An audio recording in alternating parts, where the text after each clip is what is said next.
Ito yung mga sasakyan ni dating Congressman Saldico. Yung hawak ng Customs 8, 8 of 12. Yung 4 hawak ng HPG. So, lilipat na ito dahil tapos na yung trabaho ng ICI. Ililipat na yung ang paglalagyan ng mula dito sa ICI papunta doon sa Customs.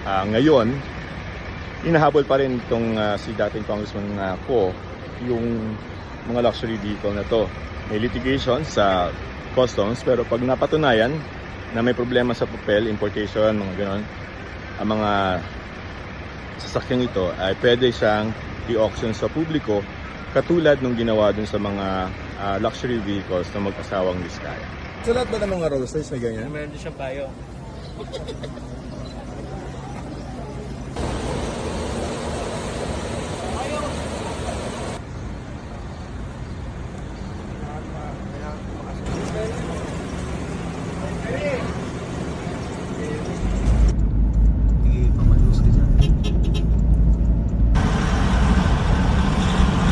From the flood control, no, excluding itong mga to, nakapag-remit na tayo sa treasury ng mga 102 million mahigit, no?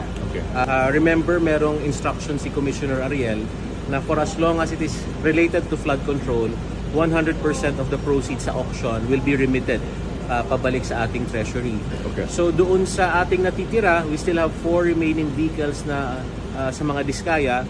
I think will be endorsed for negotiated sale na rin. Okay. And then itong 8 ito na natitira. Ito rin going for auction na to? Or hindi pa? No, this will undergo still yung hearing, no? Okay, kila Bryce, with dalawa.